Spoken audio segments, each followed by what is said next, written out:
Ребят, я не знаю, смогу ли на телефон еще записать. Попробую. Тут надо и в рацию кричать, потому что сейчас тещин язык, там машины висят. Покажу вам. Ох ты, собака, ты что делаешь, блин? Сейчас бы... Две машины, сказали, висят. И там еще на спуске в сторону Усть-Кута машины висят. Сейчас будем кричать. Идем на подъем. Не знаю, я держу рукой так. Не обессудьте.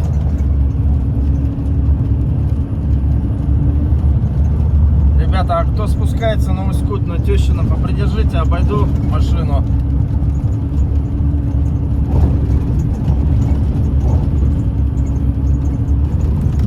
Так, пробуксовка-то идет.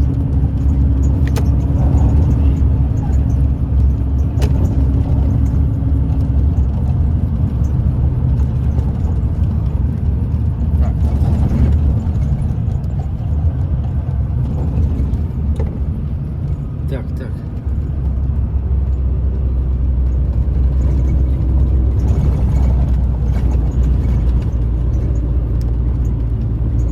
Давай, шагманчик, милый мой, давай.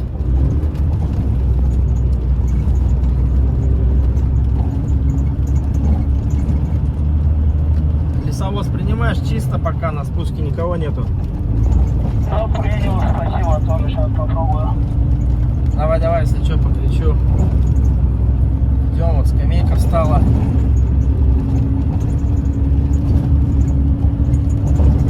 Короче, перед поворотом, да, и еще одна машина после поворота стоит. Принял.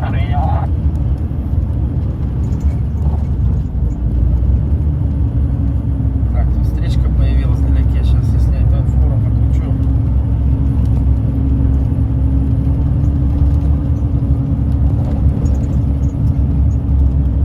Коллега, попридержи, на Усть-Кут идешь, там лесовоз поднимается, машины висят. Все. Спасибо. Так, ну что ж, обычный рабочий день, трассы Усть-Кут-Братск. Сейчас будем на спуск идти и кричать будем также. Ну, я так делаю, многие молчат, но, ребята, в сложных ситуациях лучше, знаете как, кричать. Спускаюсь, ребята, если надо, попридержу в таком ключе. Это то же самое и в Сочи, в узких местах, когда шагаешь Дагомысом, там вот перед Сочи узкое место, кричат обычно все. Потому что там, если длинный, как бы, ну, не разомнешься. Все, прошел, спасибо. Давай. Тачки. Никого не было, да?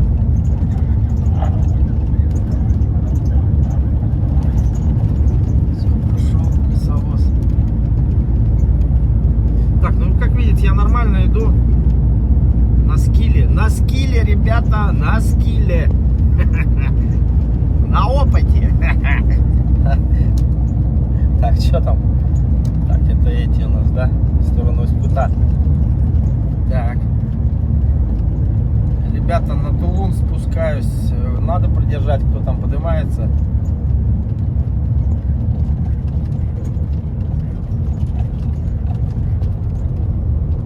Тянет хоть нормально так?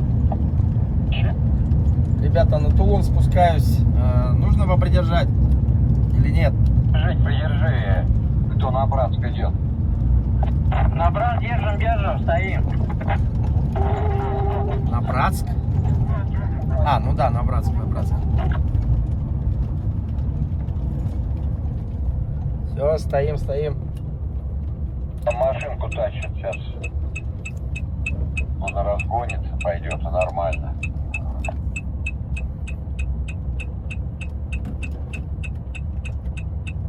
Тут в канале, нет? Да навряд ли, мне кажется, он тебя поднимет, блин. Сейчас посмотрим, а тут не только.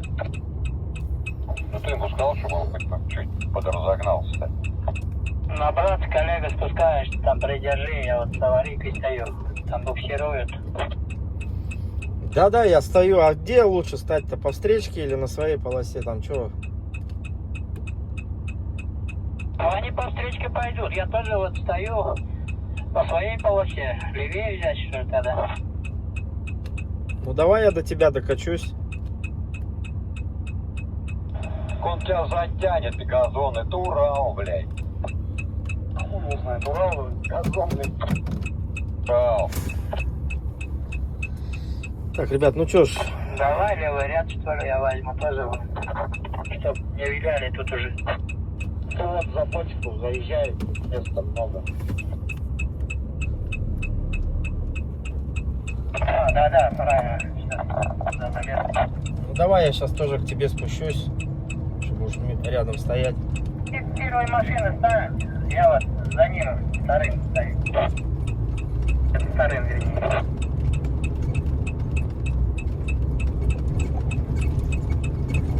Вот Ну, это... они до конца по встречке прошли, не виляли.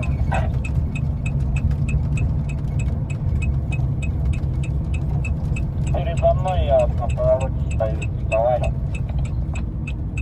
Давай, принял. Он тебя на своем полотенце тащит или на твоем? На моем. Ну сейчас, если он согласится, я могу оставить. Подожду тебя там наверху. У тебя нет, что ли? Нету, блядь, меня порвали уже его, блядь. Ну все, давай, сейчас, если он согласится, это я им оставлю, он вместе с ним спустится, затащите. Ладненько, давай, хорошо тогда. Вот здесь я тоже подымался в прошлом году. Вот здесь парни Да, нормально затащить. по встречке проехали. Да.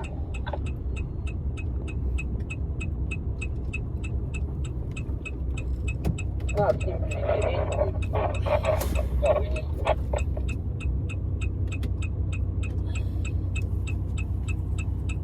Ну, он тараканит, ребят. Блин, стекло грязное все. Я опять забыл щетки про это вот.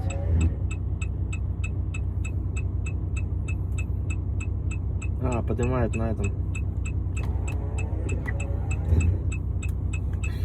Надо щетки стряхнуть. А, не, нормально. Хотя бы чуть-чуть. Ну, надо стряхнуть, все равно он не до конца.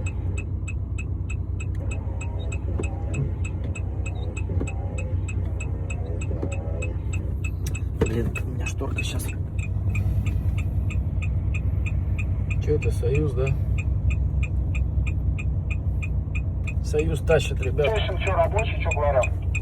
Или тоже лучше затащить? Что там, ребят, на Ускут больше никто не поднимается? Спускаемся? Да, пока никто не поднимается, ребят. Давайте спускайтесь.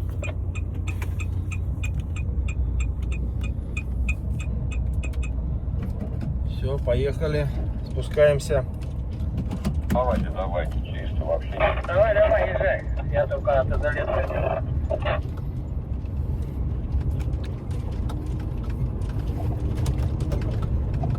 О, так вот тут вообще снега по колено. Ну, в смысле, очень много.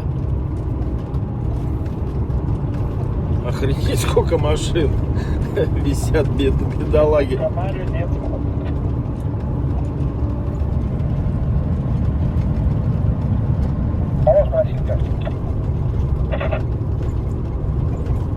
Зашел, нормально все. Пока нет, пока едем. У всех трасса. Нет, пока нормально. И что, все без цепи, что ли? А что цепи-то не одеваете? Чуть-чуть не хватало, как раз подталкивать и вообще... А, ну вот цепи. А, так они у него вообще ослаблены, что ли, какие-то непонятные. Вот этот без цепей. КамАЗ тоже без цепей. О, сколько машин-то. Они даже без габаритов просто стоят.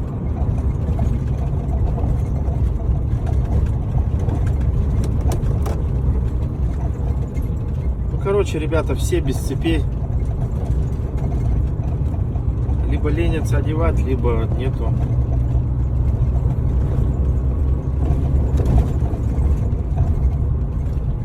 DAF тоже без цепей.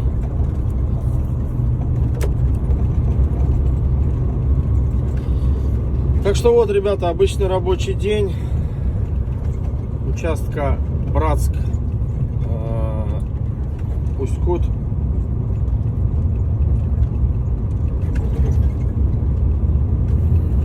Ладно, ребят, ну все, проехали такой-то, в принципе, сложный участок, остальной там, по сути, там больше таких и нету. Но только если подъем в сторону, когда уже подъезжаешь, по-моему, к Килиму, там еще может быть.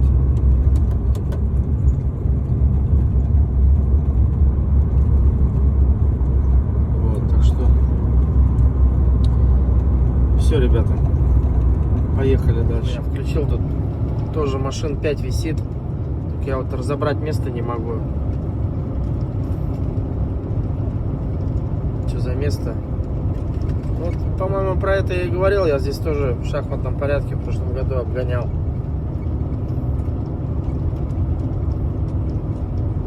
Тоже висят.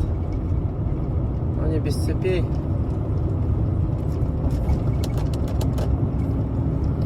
Так что, ребята, идем, шагаем. Ребята, всем привет. Всем, друзья, привет. Что-то я пропал, да? В общем, ситуация какая? Я сейчас ставлю в начале, уже, наверное, вы посмотрели, это я как пустой возвращался с Усть-Кута на Иркутск. Думал, что там будет рейс Иркутск в Якутию. Но по причине грузоотправителя отменили загрузку. И, соответственно, сейчас проедет. И, соответственно, тот рейс отменили, я загрузился в Иркутск и уже вот в обратку приехал в Екатеринбург с перебежками. Но уже не стал записывать этот ролик. Сейчас решается вопрос с Екатеринбурга в Якутск, вернее, Нижний Бестях ехать. Но мы должны загрузить вон те бочки. 23 тонны, но мне сказали, что там нестандартные палеты. Не стандартные, в общем, евро палеты, а другие. И сказали, что здесь влазит 22 палета в стандартный прицеп. А мне сказали 27 палет и 23 тонны. Соответственно, если 22 влазит у нас в один ряд, а 27 это 5 бочек ставить сверху. Но, во-первых, там увязать их не за что. Вторым рядом ставить. И оно само по себе не крепко зафиксировано, вот эти бочки. Видите? Оно прям, ну, для, как сказать, чтобы вот этот поддерживал, как его, картон. И сейчас будем решать вопрос, потому что я вторым рядом не хочу ставить. Я боюсь вести, если бы рядом где-то что-то было, да, недалеко. Ладно, окей. Либо контейнер у нас был бы, можно вторым рядом ставить. Но у нас, извините, не контейнер, а шторка. И плюс вести очень далеко, а перевалы в Якутии так. В общем, это все может поехать, упасть, разбиться. В общем, везем мы эмульгатор. Это для взрывных работ. Присадка, я не знаю, что это такое. Химики, наверное, поймут. Эмульгатор для взрывных работ. Что-то, видать, для геологов в Якутии. Ну, кто там взрывные работы проводит. Если, ну, я спросил, он сам по себе безопасен. Он это полуфабрикат, то есть он... Там, видать, когда смесь делается, тогда что-то, в общем, происходит какая-то там. А в чистом виде он безопасен, и как бы ничего страшного. Вот. Так что... Сейчас все проснутся, будем решать вопрос. Я сюда, видите, белый пол, я сюда муку привез. Не стал подметать, потому что сказали на палетах бочки, как бы не столь критично. Уже когда разгружусь там, подмету, как бы то, что белый пол, не удивляйтесь, это мука. навалом сюда мешками грузили, ну, грузчики. Ну, стелили, естественно, бумагу и сверху мешки просто 50-килограммовые бросали. Вот так я им привез сюда, в Екатеринбург. Так что вот такие дела. 22 и 27 это 5 палет наверх ставить вторым рядом. Ну как ее закрепить? Я хз, честно, ребята.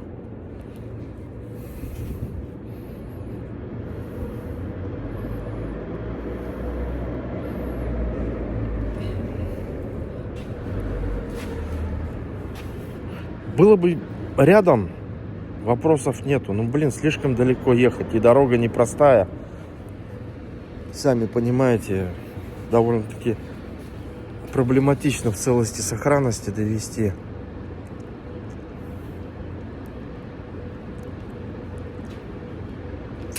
Ладно.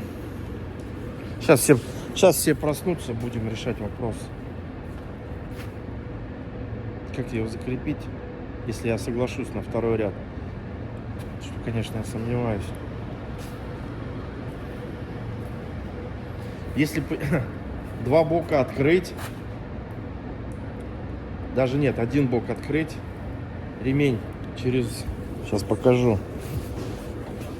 Ну, я не знаю, бочки-то из чего сделаны. Пластиковые или металлические? А, металлические, да? Если вот так вторым рядом, ну, понимаете, да, перекинуть ремень и стянуть к полу, но за счет вибрации этот ремень все равно один хер слетит. Если поставить брусок или доску, да, вот так вот, доска будет сверху лежать на бочке, и вот через брусок вот так перекинуть ремень и стянуть прям жестко. Ну, можно так попробовать. По два ремня, да? Вот этот ряд и вот этот по ремню. Смотрите, как течет все с машины. В тепло заехал. В общем, как решили. Ставим раз палет, 2 палет, 3 палет, 4 палет. А вот посередине ставим сверху. И вот так. Серег, передай привет подписчикам, махни рукой. С Серегой грузим, я тут помогаю. В общем, оба.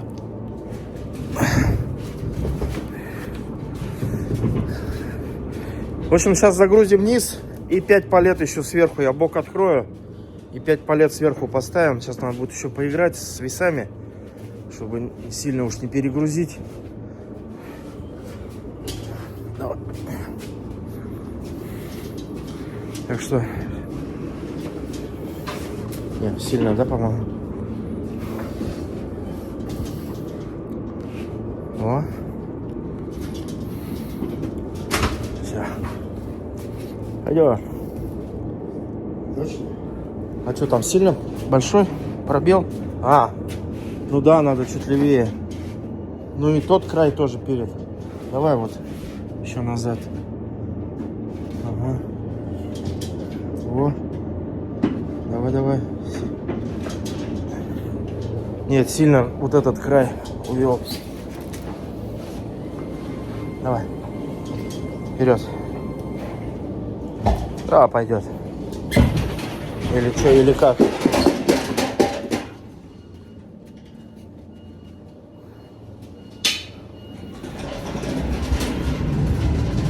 Ребята, ставим.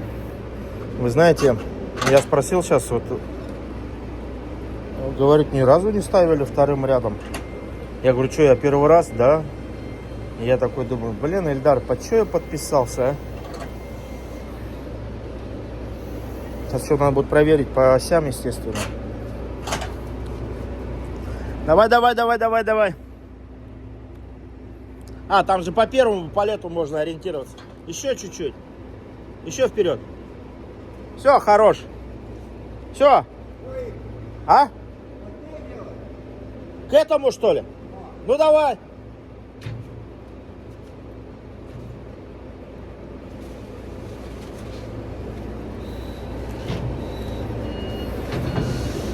Еще 3 палета, да?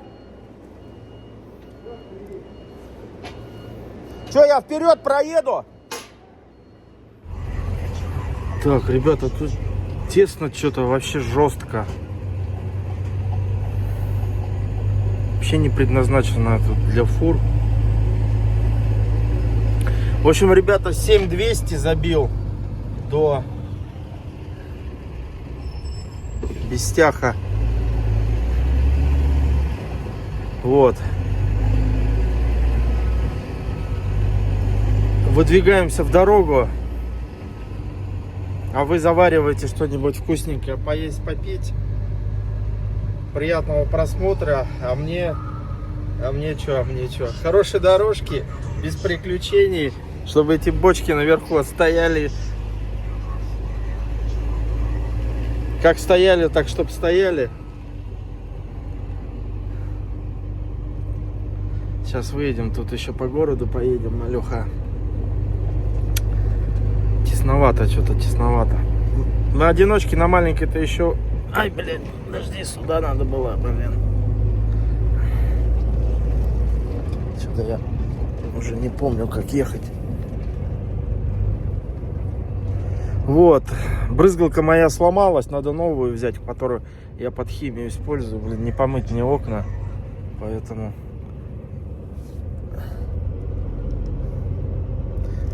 Давай сейчас одиночку пропустим, пускай едет.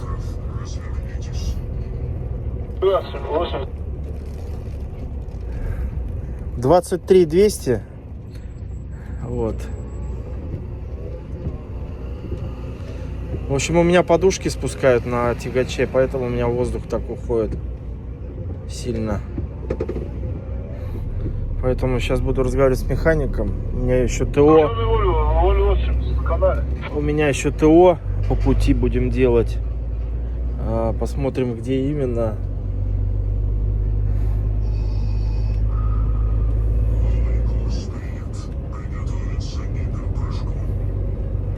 Вот, ладно. Все, ребята, давайте сейчас чуть позже включимся. Ребят, хотел показать, смотрите, здесь в Екатеринбурге какой центр художественной и эстетической гимнастики. Прикинь. Тут какой-то квартал. Ну я сзади уже проехал, что-то по телефону сейчас разговаривал. Вот, квартал такой хороший здесь, такой монолитный, серьезный.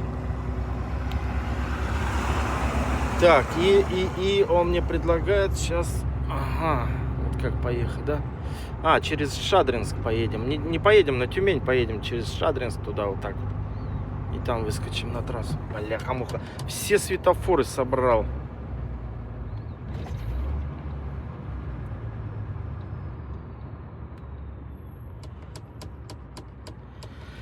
Вот. Екатеринбургу привет. Всем привет. Нихао. Что-то я не поздоровался со всеми. В общем, все окей. Вот. Путь-дорожку. Сегодня, сейчас время 12 ровно, да. До скольки мне сегодня? Сегодня посмотрим, до скольки доедем. Надо еще заправиться. Сейчас буду звонить, узнавать, где чего заправка у меня.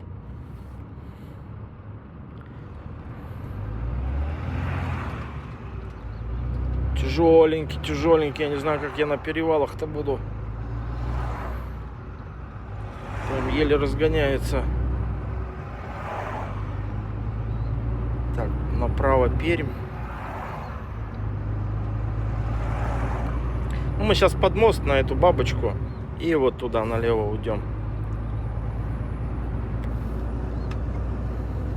Так, надо отключить.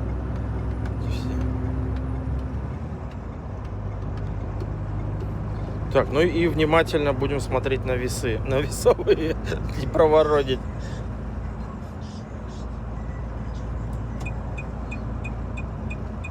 Полевской, Челябинск. Направо.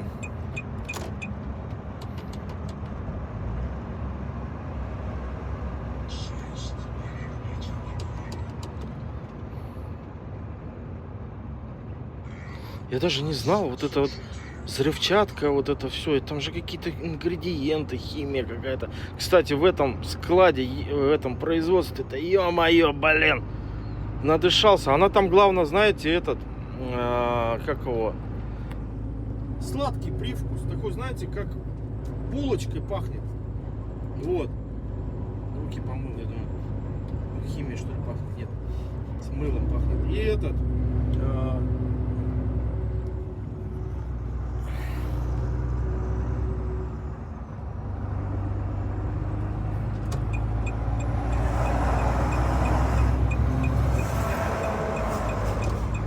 Вот, и булочками такими, знаете, и привкус такой во рту. Я, ё-моё, что такое? Спросил, говорит, да, это вот химия. Я говорю, ни хрена. А в голове ты понимаешь, что это ни хрена не булочки, не кондитерская, а химия какая-то. Ё-моё, надышался.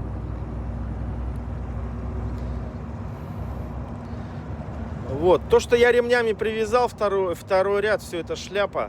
Потому что бочка-то круглая, ремень сейчас вот она начнет выбирать, ремень слетит нафиг. Я вот сейчас еду, думаю, что я сразу-то не догадался. Вот этот верхние палеты, просто 4 бочки между собой утянуть их. Все.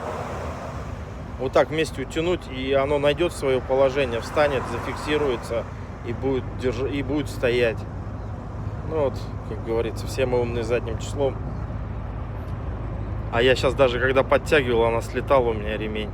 Я подымался заново, поправлял его. Ну, в общем, ерунда это все. Просто стяну их и все вместе, нормально. Ну, сейчас будем, естественно, будем ехать, наблюдать за пациентом, как он себя ведет. Сейчас, я думаю, найдет этот, упрется там этот палет в бочки в эти, встанет в положение, как бы 861 палет весит, 4 бочки. Вот этот эмульсия-то, это, или как они там называется-то, не помню название. Вот, и все, я думаю, никуда не сдвинется, а если я их стяну, как бы еще лучше будет. Так что, вот. Все, выдвинулись, ребята, еще раз Челябинску, Екатеринбургу привет. Сейчас едем по ЕКАДу. В некоторых местах ЕКАД трехполосный, прямо шикарно, а в некоторых даже большая часть однополосная, не хватает, в общем, для такого объема транспорта однополосной, ну, одна сюда, одна встречная, то есть не хватает. Там пробки постоянно, кто-то медленно едет, все.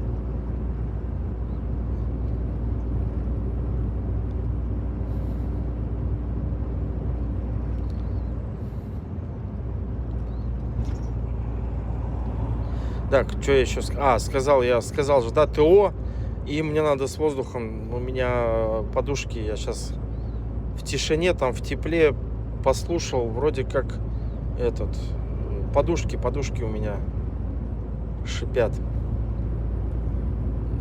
2 передних, вот эти, которые кабину держат, вот они походу. Ну, надо на ТО, в общем, загонять в яму, смотреть снизу еще, где воздух уходит, искать причину. Вот. Ладно, ребята, все, давайте, позже включусь, есть хочу, сейчас воды надо взять, в общем, все закончилось у меня.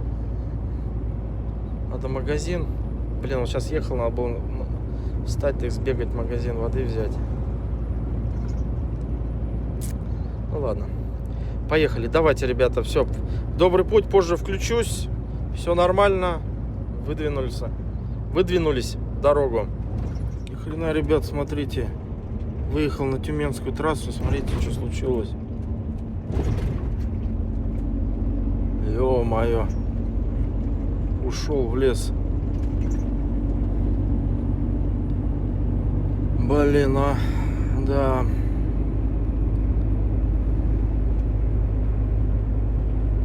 Все нагруженный. Тяжеловато его вытащить будет.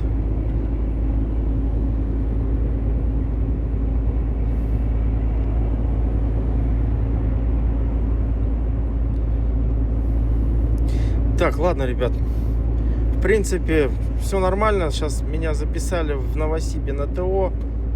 Там будем ТОшку проходить. И там же будем смотреть воздух. Вот, так что сегодня едем поближе к Омску.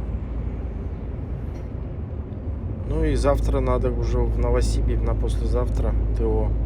Сейчас. Ребят, ну что ж. Еду, вспоминаю эту дорогу. 100 лет не ездил.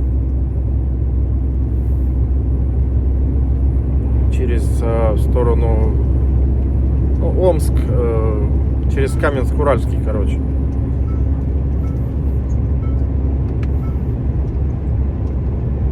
В общем, дорога немножко была склизковата, сейчас вроде как получше стало. Все, круиз включил, шагаю. Хотя вот встречно что-то блестит дорога. Хотя нет, нормально. В общем, записали меня на сервис. У меня ТО как раз подходит.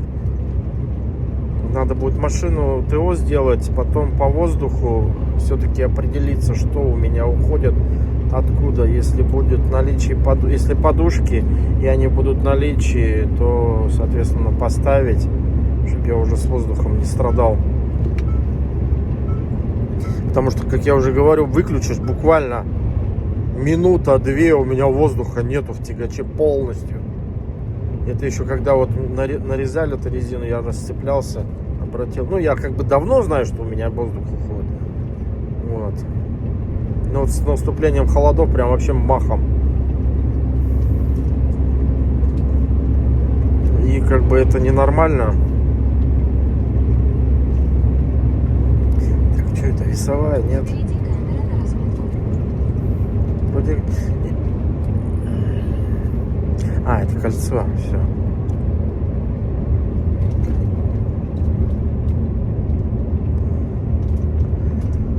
Воскресенье, сегодня четверг, получается пятница, суббота. Мне в субботу надо быть уже вечером в Красноярске, машину помыть.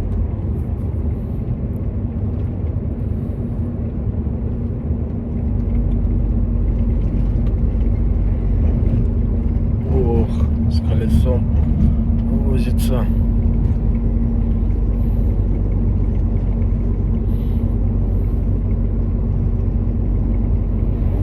Сейчас уже стемнеет скоро. Но я сегодня хочу поближе к Омску добраться. Чего так машин много? Чего они стоят все? Чего ждут? Уже не в первый раз замечаю. А чё? Я же могу проехать? Или это они на заправку так стоят?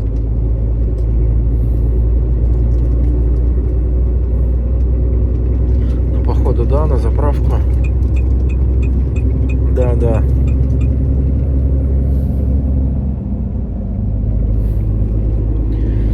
Вот. Курган 190.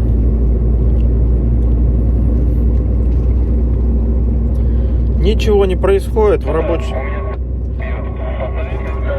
рабочем режиме. Едем аккуратно. Я, в принципе, останавливался, когда кушать. Ворота открывал, посмотрел. Вроде бочки-то все стоит. Шадринск 50.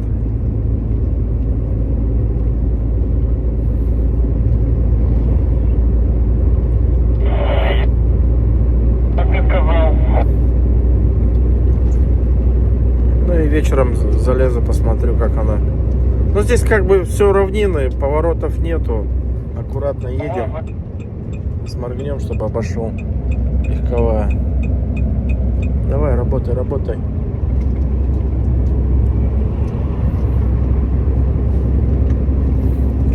Не за что, братишка, аккуратней, не гоняй. Береги себя.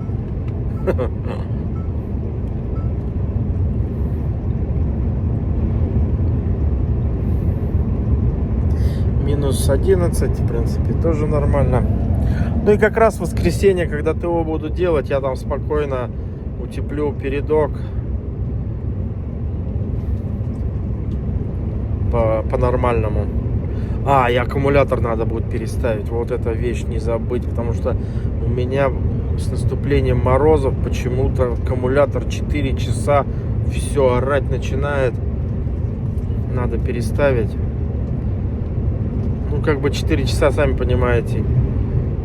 Если тебя каждый раз так будить будет и просыпаться, заводить машину, ну, тоже не выспишься ни хрена. Тоже не дело. Ну, понятно, ниже 25-то я не глушу двигатель. И в Якутии, скорее всего-то, я вот так уже, если поеду, так я там, наверное, и вообще двигатель не буду глушить.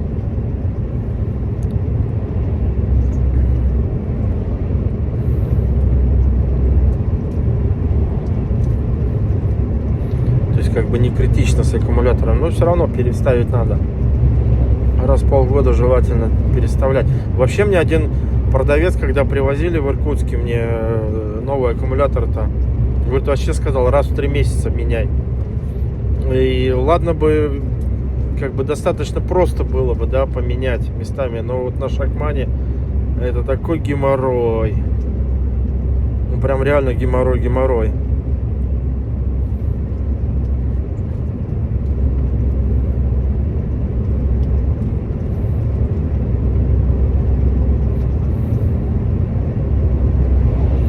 Вот, и, ну что, как раз в тепле там, пока ТОшка, я попрошу, ребят, скажу, я не помешаю вам, я хочу аккумулятор переставить, вот так, ну, снизу наверх, сверху вниз поставить, они же вот так стоят вертикально, эти аккумуляторы, друг над другом стоят, и вот надо будет переставить местами. Может быть, поможет и не будет так быстро разряжаться. Было бы здорово. Аккумуляторы полностью как бы без крышечек, то есть не обслуживаемые. Я даже посмотреть ничего не могу. Ни уровень электролита, ну вот это все.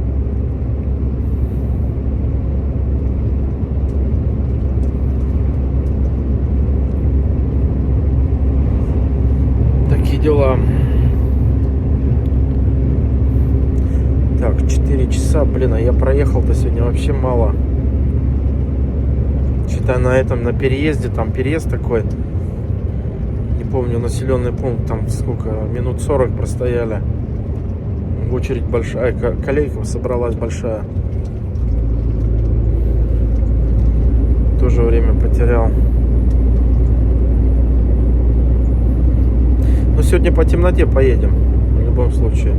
Мне надо на трассу выскочить, Тюмень-Омск, и там где-нибудь поближе к Омску. Завтра у нас пятница за Новосиб, туда, Кемерово. И в субботу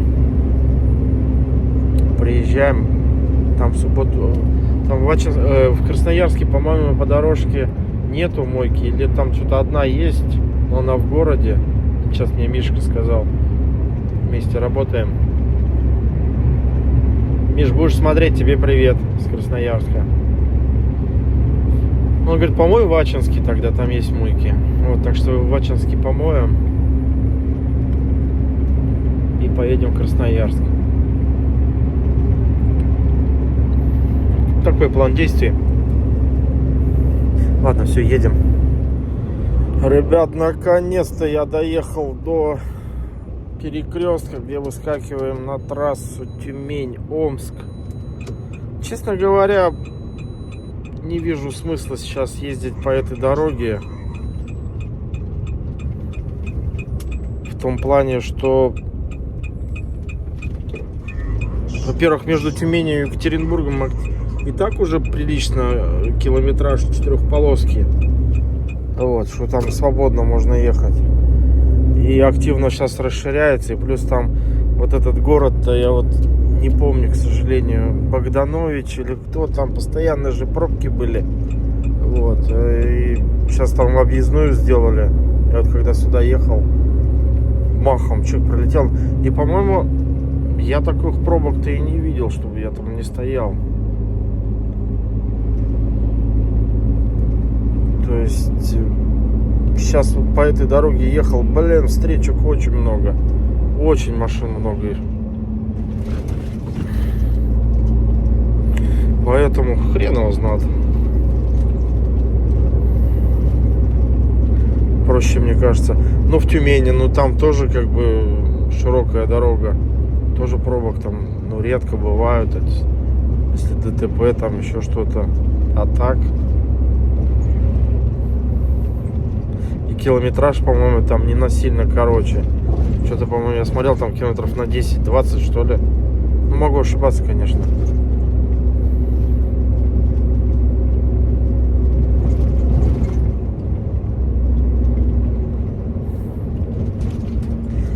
Вот, и... Как-то так. Надо уже искать, где вставать, наверное.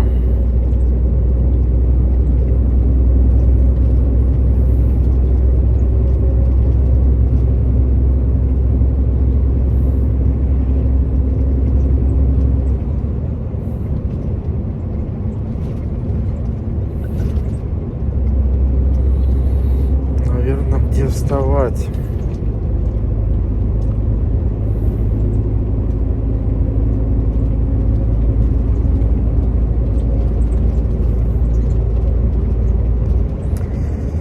Ладно, ребята, все, до завтра. Я сейчас где-то буду уже искать. Что-то я даже сообразить не могу. А где мне лучше? Где мне встать? Ладно, ребята, все, до завтра. Поехали. Что ж, ребята, доброе утро. Добрая страна. Всем салам пополам. Нихао, бонжорно, гутен так. В общем, едем. Аббатская, сейчас останавливался, покушал пельмешки, взял кофеек, хлеба. Вот, катим. Сейчас посмотрел прогноз погоды. В общем, сейчас вот тут сзади меня идет циклон. Снег где-то в 3 часа начнется. И передо мной сейчас тоже идет снег. Между Омском и Новосибом там циклон. Ну, судя по масштабу, километров 50 он идет. И он вот так идет с запада на восток и вот до Новосиба. Так что мы будем ехать без снега, но, как сказать, перед нами снег пройдет, укатают. Возможно, КТМ-ки будут работать, подсыпят и будет нормально шагать. Вот. То есть я как бы... Сзади идет циклон, спереди идет, а я между ними. Ну вот сейчас вставлю этот видео. Спрашивают, что за программа у меня. Ребята, это стандартное приложение «Погода» на айфоне. Стандартное там. Ничего такого нового там нету. Все стандартно. Просто до этого никто не пользовался. Почему-то некоторые удивляются. А как такое возможно? Ну да, ребята. Смотришь осадки.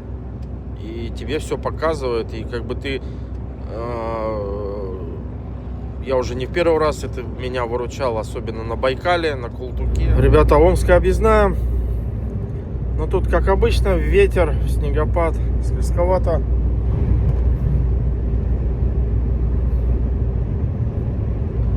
В общем, останавливался на топ-лайне, которая после весовой-то Платоновской рамки, перед Омском, грубо говоря, где весовая. Блин, нахваливал кофе на топ-лайне. Ну, может быть, на этой заправке они... Одна вода. За 220 рублей уж охота покрепче кофе. А так я вот сейчас...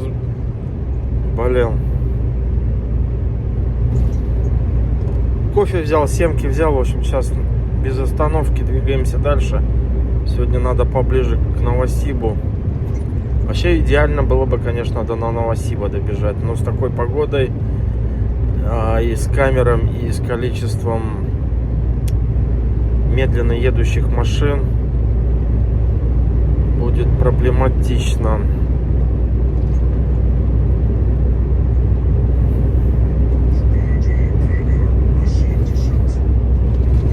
Хотя там, наверное, снег-то давно прошел. Может, часа 3-4 назад.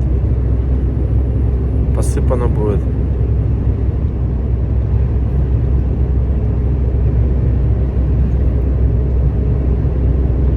Ну и ветер поднялся, значит, циклон идет.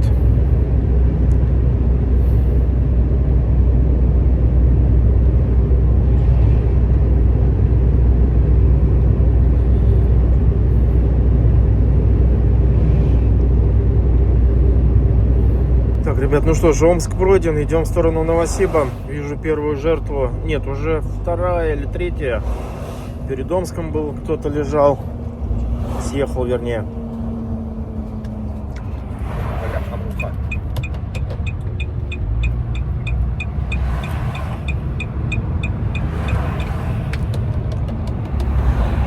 Скользко. Кто это у нас? Деловые? Ну, машина деловых, что-то брендирования нету.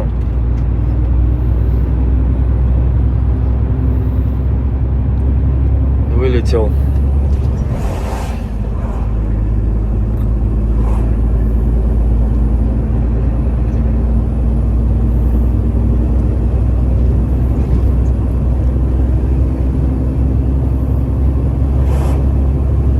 В общем, как-то так. Парни, аккуратнее, где фура ушла, там прям скользко, ужас, аккуратнее. Ну, я торможу, блин, не тормозится. Так. Катим дальше. Скользковато. Ну, как я и предполагал, в принципе. Как и предполагал, что снег прошел, будет скользко. Держим дистанцию. Особо так вот, что-то я тут, конечно, ехал, обгонял. Уж совсем медленно идущих. Но эти вроде пока нормально идут. Вот. Идем дальше, ребята, работаем. Сегодня прям точно за Барабинск уйдем. Ну, хочу поближе к Новосибу, хотя уже еще часики, и уже все темно будет. Тяжело будет ехать. Сейчас я пока бодро говорю.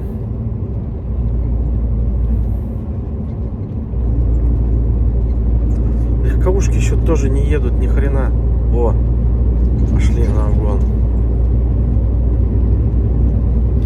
Ладно, ребята, дальше идем. Ну, кстати, я заметил, знаете, что вот в этом году гораздо меньше машин вылетает по причине гололеда, чем в прошлом году. Уж не знаю, с чем это связано. Может быть, водители более опытные стали. Ну, в плане, кто новичок пришел.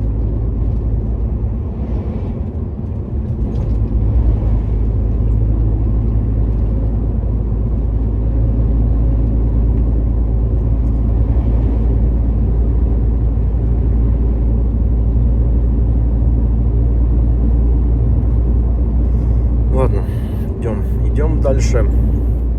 В общем, ребята, местами снег идет, причем такой нормальный. Сейчас вот поменьше стало. Честно говоря, погода совсем не летная. Очередную колонну догнал. Сейчас то ли обходить ее, то ли так ехать. Если бы не ТО в Красноярске, я бы уже давно бы встал. Что рисковать? Смысла не вижу никакого. Блин, столик не закрыл этот. Крышка бринкает. И, соответственно, что делать? Погода прям реально не... Да и устал я уже эти колонны обгонять. Вот сейчас вот тут сколько машин?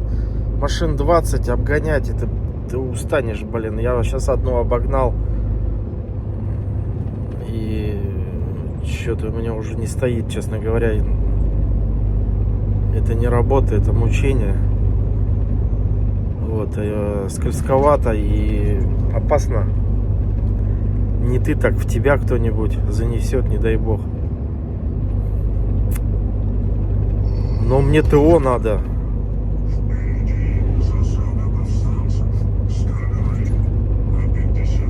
Если бы не ТО, я бы уже давно бы вставал бы.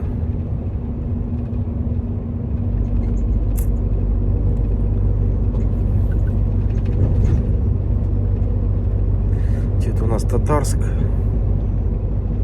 Проезжаем.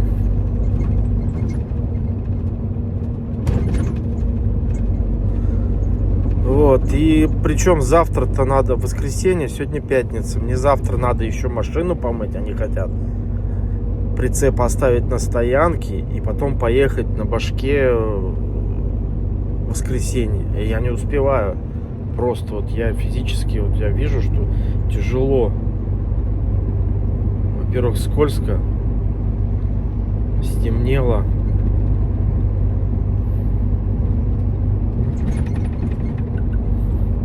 Поэтому я думаю, что надо принять решение в плане, ну, как выходит, так выходит. Вот во сколько, когда смогу приехать, тогда смогу.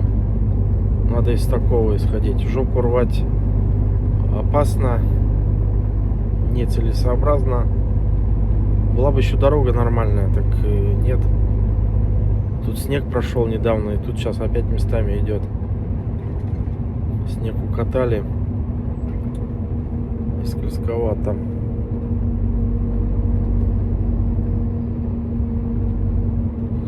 Да и колонна там огромнейшая. Не хочу я уже обгонять ее. Надоело.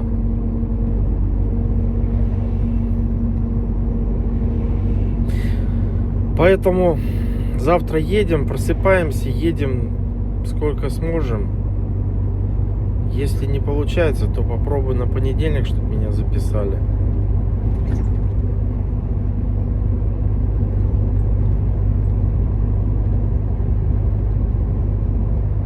Кавушки пошли на обгон.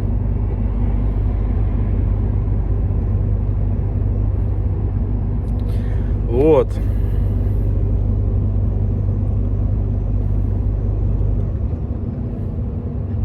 И встречный поток идет и идет, идет и идет. Тоже колоннами идут.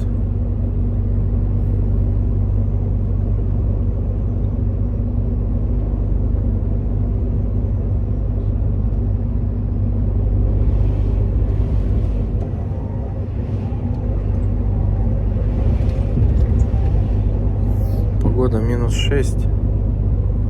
Было -4.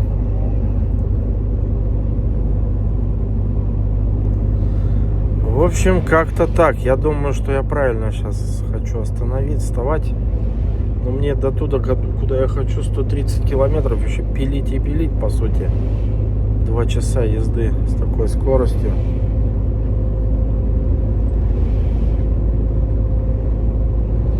И пока я доеду, там уже места не будет, там где я встаю.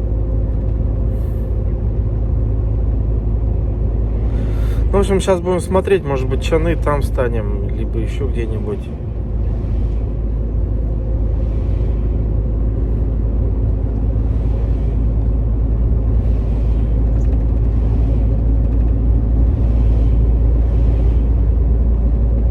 Будем посмотреть. Ладно, ребята, давайте, в общем, до завтра. Не знаю, уже надо первую часть, наверное, закрывать. Сейчас посмотрю, попробую сесть. Может быть, первая часть хватит материала отснятого.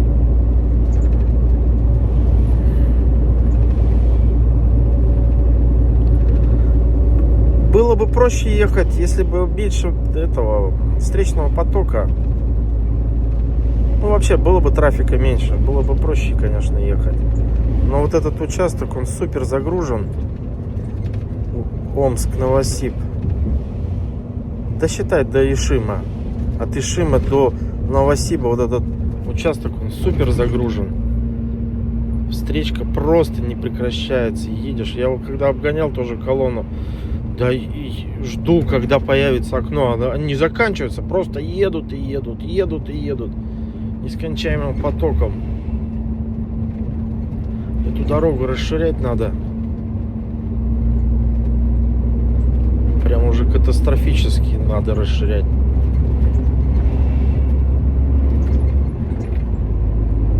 Невозможно здесь. Я представляю, а вот тут еще же легковушки. Ё-моё, как они страдают обгонять. Весь вымотаешься. А еще же тут праворульные машины в большинстве своем. Им еще сложнее обгонять. Я им и так помогаю, моргаю, конечно, но не всегда уж.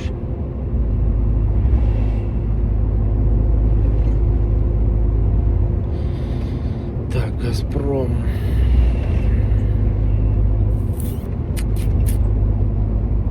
Ладно, ребята, все, до завтра. Поехали дальше. Ребята, про что я говорил? Колонна собралась Едем 50 километров в час, ну, грубо говоря.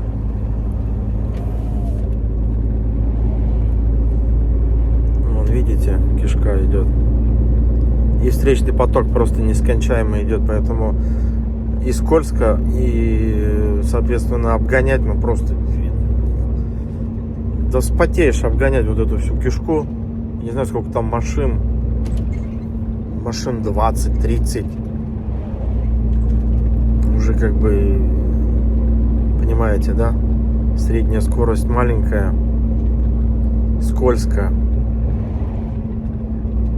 Опасно. И встречный поток еще нескончаемо идет и идет. Поэтому это уже не работа. Это, я бы сказал, в одно слово на букву Е. ЕБЛ. Поняли, да, меня? Вот. Сейчас едем до куда-нибудь, встаем, все, в баню, где интернет есть. Хорош на сегодня.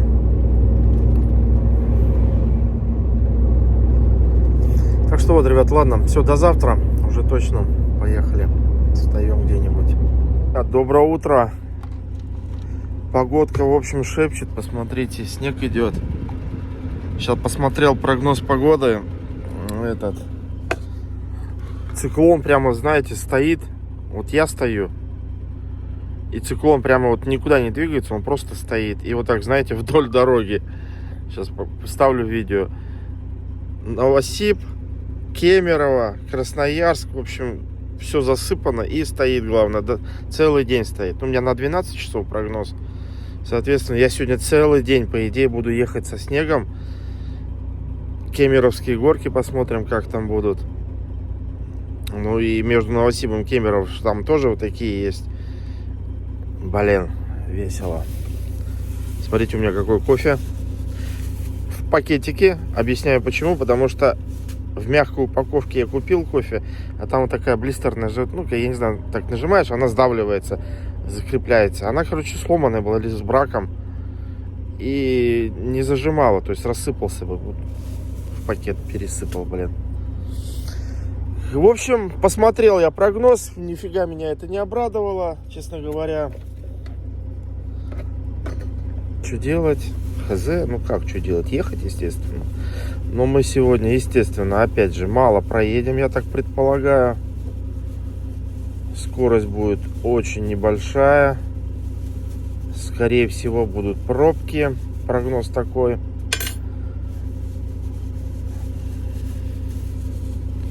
Вот же зараза.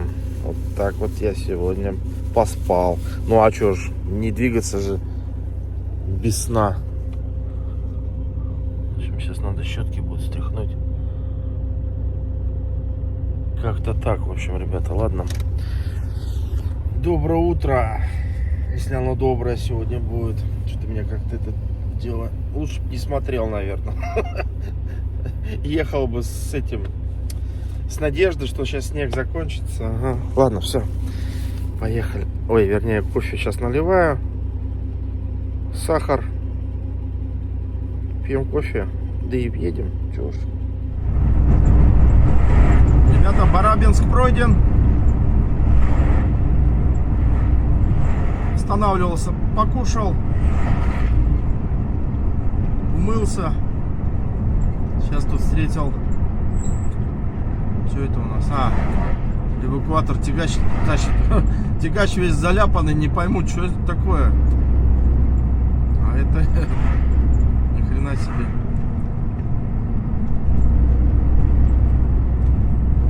Сейчас надо обойти их.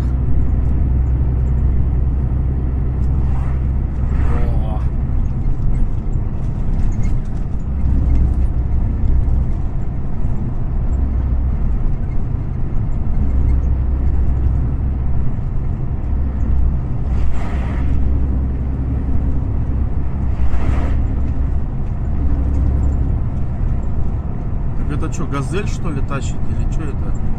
Газон? Ни хрена себе, я думал большой эвакуатор.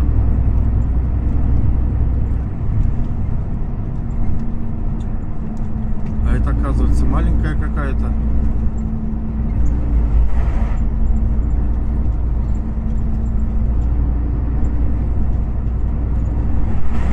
там закончитесь, нет, а?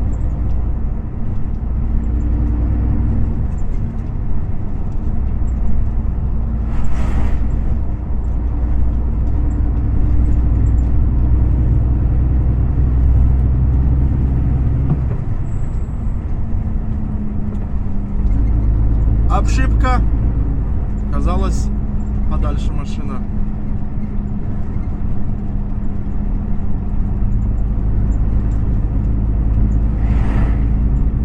В общем, работаем.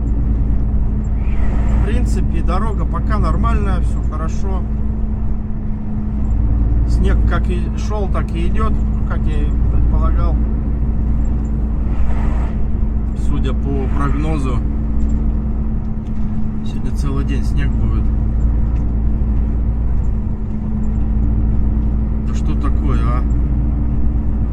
Это вот закон подлости, когда нужно обогнать, всегда встречка, постоянно.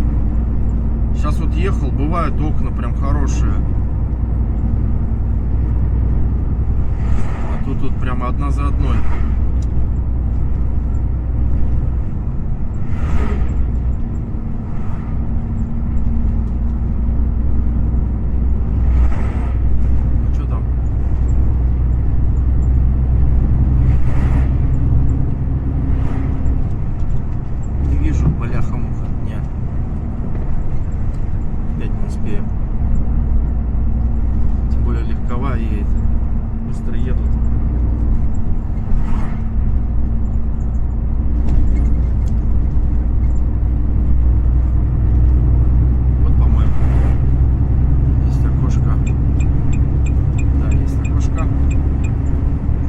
Газель, представляете, тащит.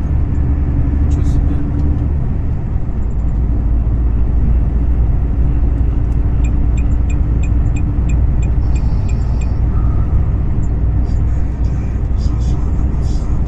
Сейчас еще надо двух коллег обогнать. И опять встречка пошла.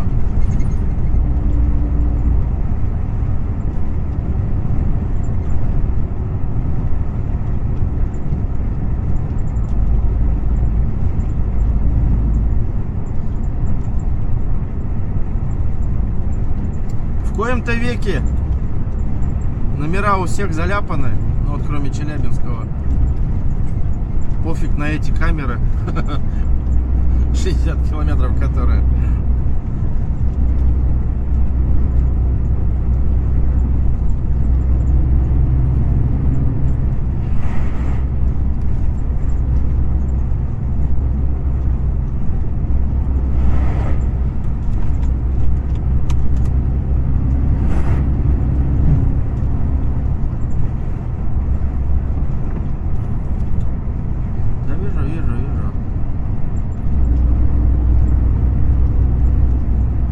Я вижу Челябинск, Челяба, вижу я, вижу.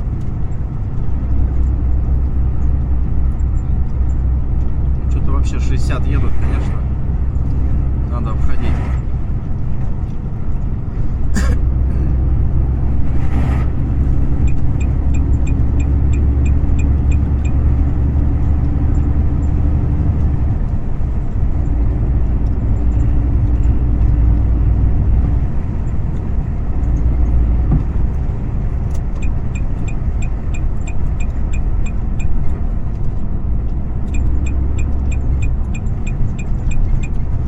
Спасибо!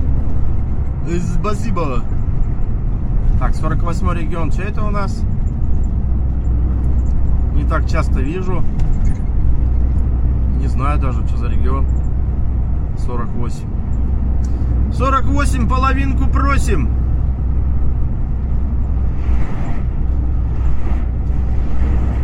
Блин, опять встречка идет. О!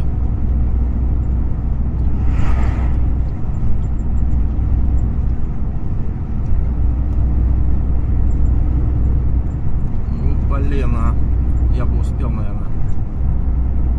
Еще одна. Да, блин, там еще одна едет. Да что ты? Может...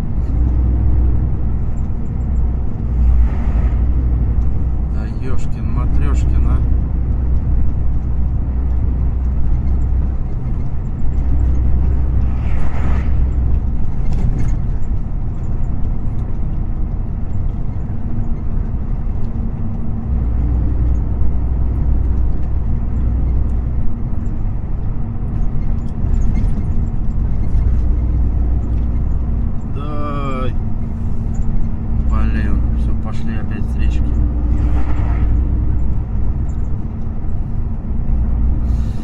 Ладно, ребята, давайте, долго не буду записывать. Вот так примерно в таком темпе и рулим, шагаем.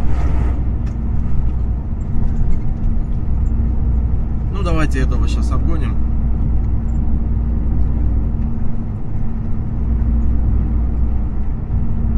Там я вроде вижу окно. Есть. Сейчас обойдем его.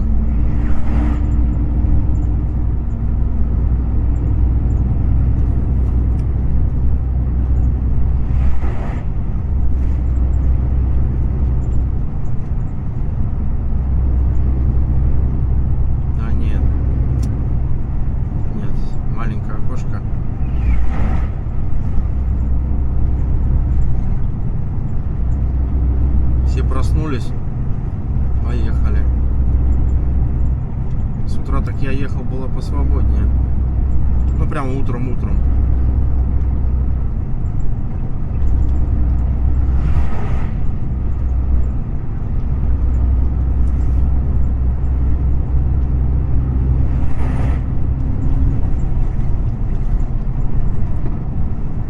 Блин. Ладно, ребята, все. Давайте позже включусь. В общем, ребята, рассвело. И как мы видим, снег идет.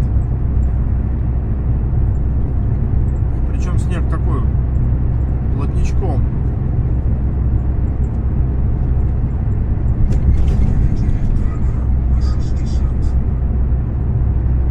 Догоняю кого-то там. Надеюсь, небольшая колонна.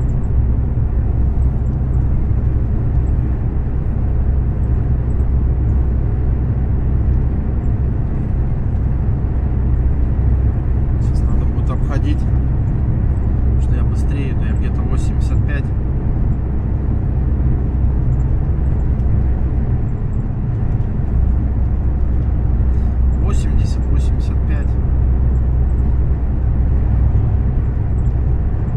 Нормально. За счет грамотного распределения веса в кузове более-менее себя уверенно чувствую. По-моему, 2 машины всего лишь. 3, 4, блин. И там, по-моему, еще 5-я. Так, один пошел на обгон. Давай-ка мы тоже обойдем. Вот встречка пошла.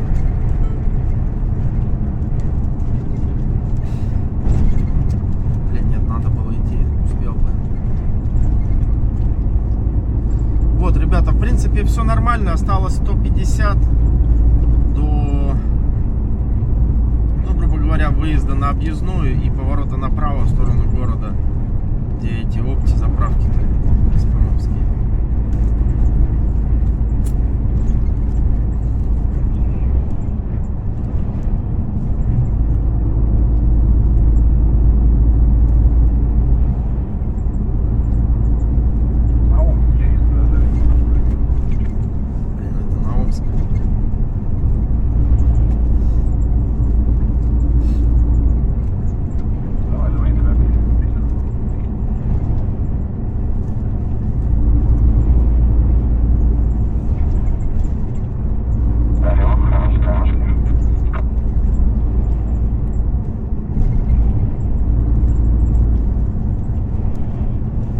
В сторону Новосиба подскажете? Пойду.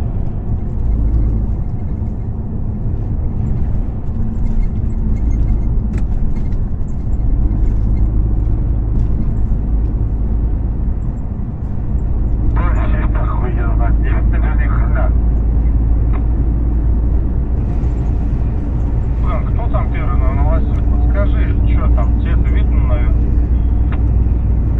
А ему плевать.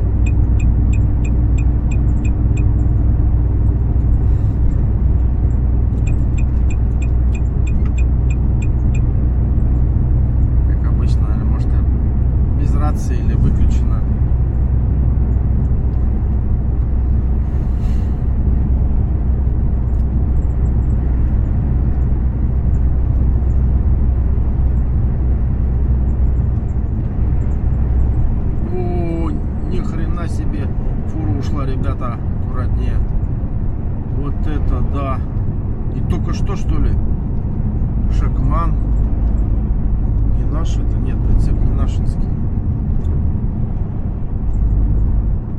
Ох, вот это его вынесло. Охренеть. Аккуратнее, ребята.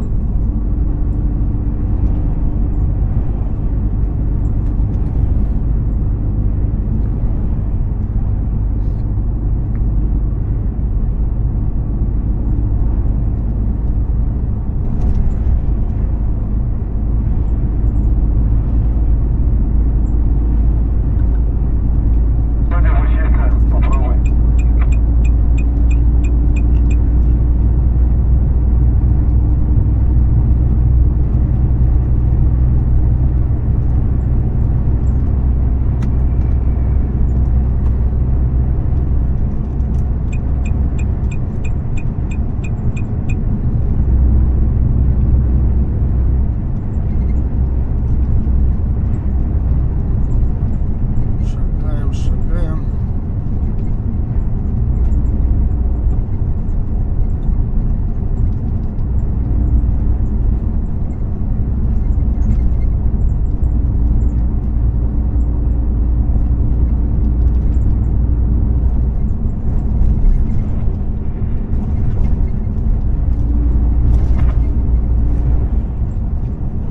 Видимость плохая.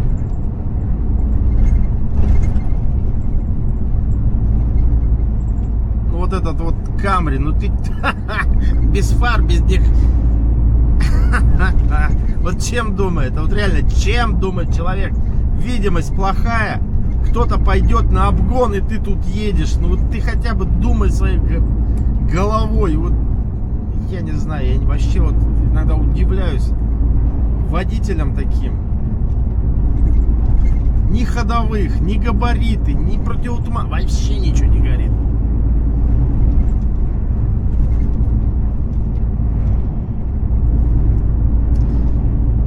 Ладно, ребят, давайте не будем затягивать. Позже включусь, сейчас обойду. Тормозим, ребята, на Новосиб. Новосиб, притормаживайте, там КДМ разработчик машину выйдут открыть. Тормозим, ребята, тормозим. Полная на Новосиб.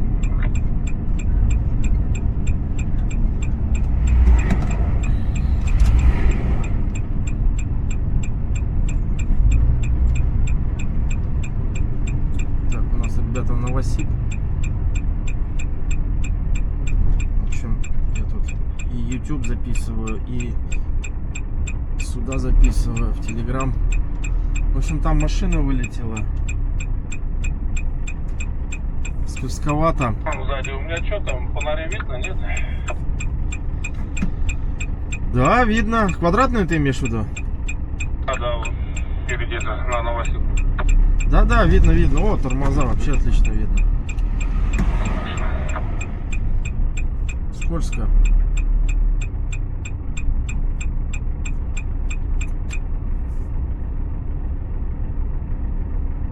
Сейчас посмотрим, что произошло.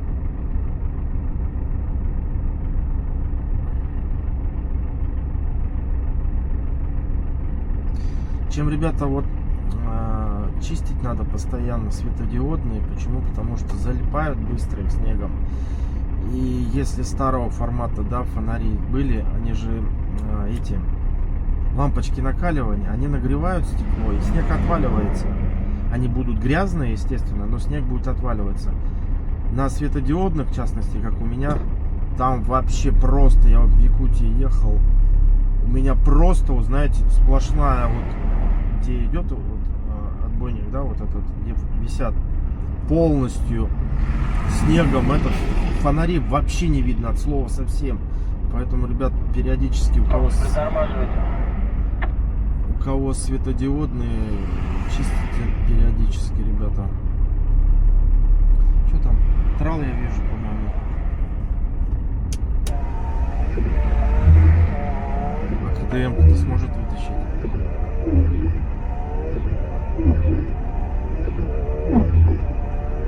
Сейчас там и в сзади тоже одна машина, шлагбаум.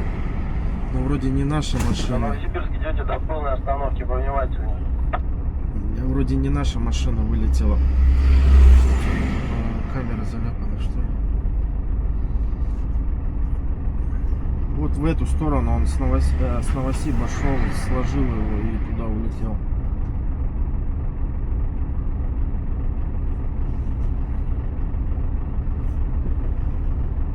То ли он хотел остановиться и его стащило. Тут же обочина узкая, маленькая. То ли его занесло, я не вижу просто отсюда. Да, посмотрим. На Новосибирск идете до полной остановки, тормаживайте.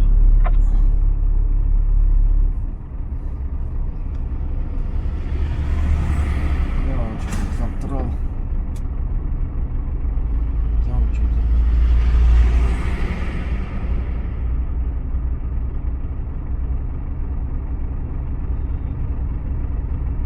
Блять, лед сплошной на дороге.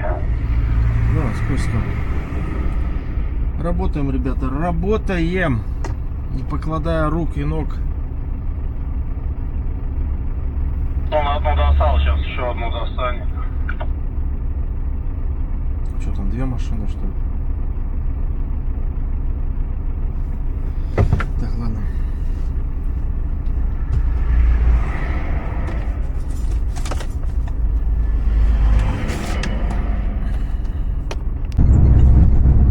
В общем, ребята, выехал на платку, господи, на четырехполоску, бетонку. Бетонная же, да, здесь поверхность, по-моему. Вот. Как видите, дорога заснежена. Одна полоса. Но вторая это тоже проехать можно. Я сейчас обгонял машину.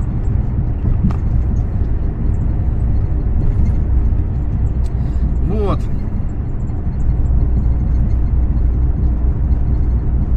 Шагаем.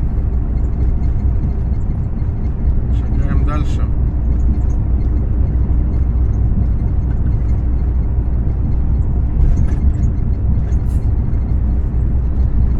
Сейчас интересно, что у нас Кемеровские горки.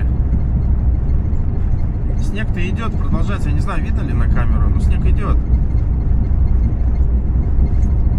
Не сильно слабый, не сильно сильный, а такой средний. Снег идет.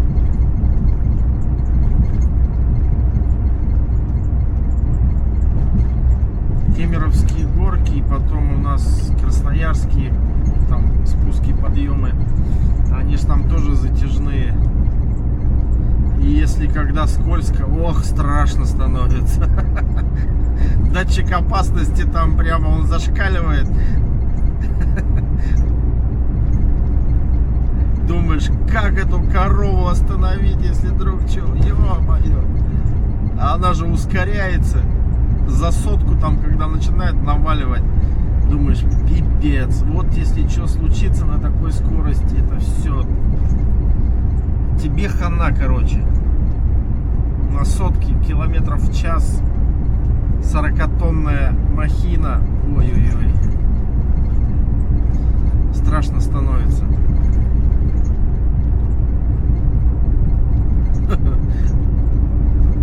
Ладно, поехали дальше. Новосиб. Встречаемся сейчас с товарищем, с другом. Попросил его заснять меня. Сейчас он меня заснимет, как я подъезжаю на телефон. Скользко, зараза, скользко. Так я вот не знаю, где он стоит.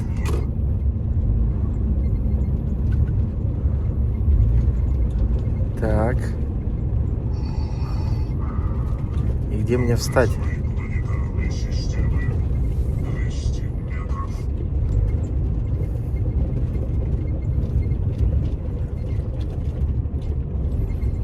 Зараза, вот свободное место, но я не вижу его. Где он? А, вон он.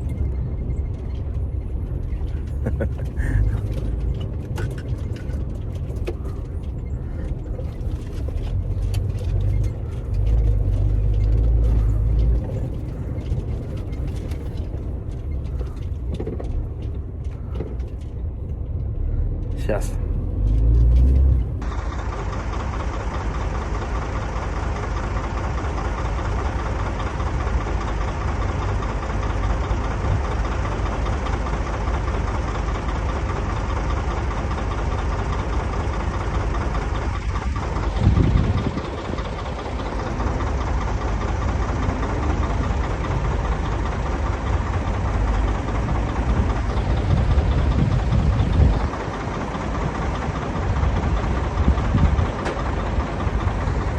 привет. Встретил Мухаммада с Чечни, с Грозного, подписчика, друга. Всем привет, ребята, коллеги мои. Вот встретили Элдара по дороге. Вот решили увидеться, встретиться. Давно не виделись. Сколько там уже? Полтора года? Да, 1,5 года. Вот решили подарить Элдару домашнюю колбаску чеченскую. Да. Из говядины. Да, говядина. Вот хочу передать своим братьям. Скажи, салам алейкум. Аллах шкуршу, ошкуру, всем кул. И желаю всем хорошей дороги, ни гвоздя, ни жезла. Вот наша профессия это сложная профессия. Берегите себя. Все, спасибо. Такой привкус, знаете, в кузове. Ну вот, собственно, стоит. Не шелохнулась. Вот этот чуть уехал. Прям буквально. Такой, знаете, специфический запах стоит здесь. Вот. Я вот про что говорил. Видите, она сместилась и все, по сути, не делает свою функцию. То есть она играет и, видите, по сути, толку от этих ремней никакого. Ну, вообще полностью. Я вот думаю, все-таки знаете, как сделать? Просто между собой вот так стянуть. И все, а больше я тут ничего сделать не могу. Вот так вот. А вот эти два палета стянуть. Ну, а там, по-моему, расстояние есть между ними. Да, тут есть. Короче,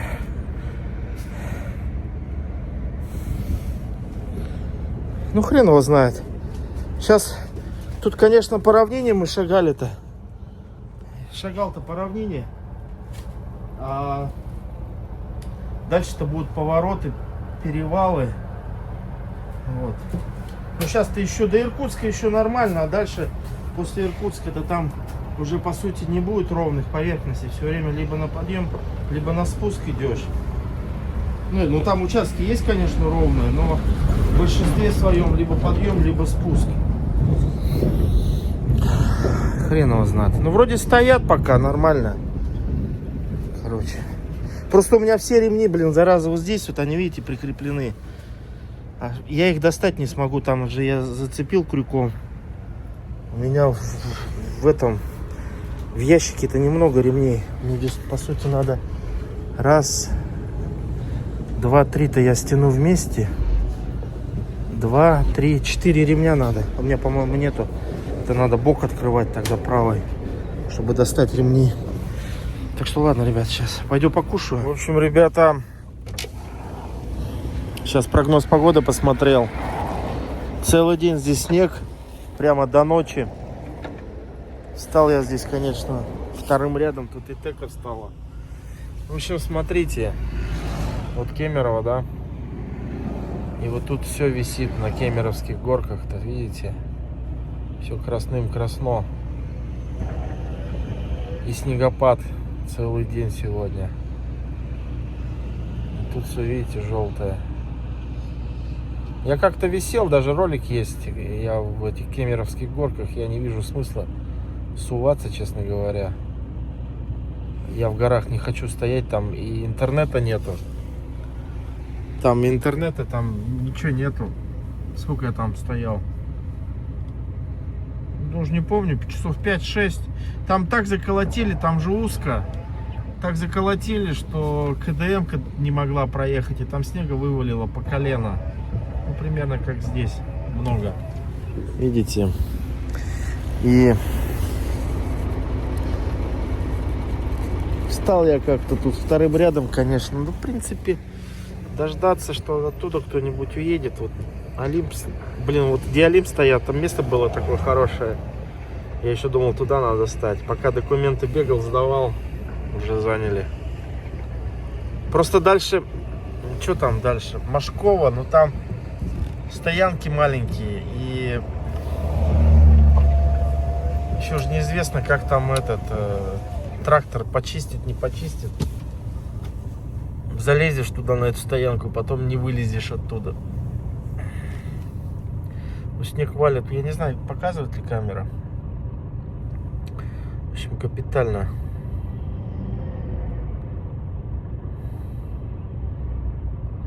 И тут не встать мне.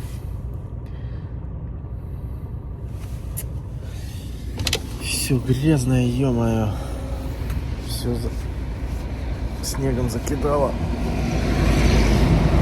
общем,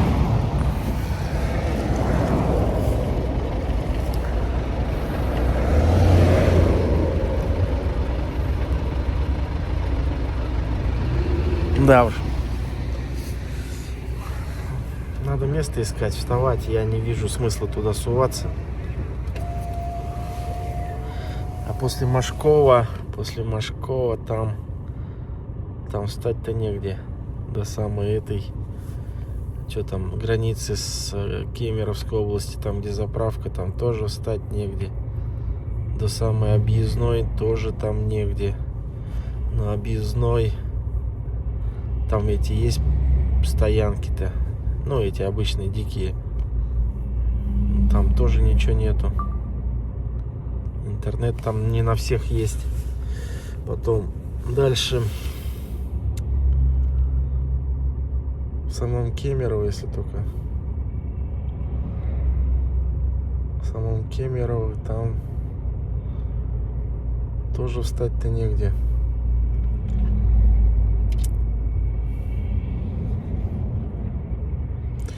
Ну, самый вариант до вечера ждать. Вечером чуть-чуть-то снег должен же. Ну, прям до часу ночи, вот максимально 12 часов показывает прогноз прямо. Ну, я сейчас вставил же этот ролик, видно.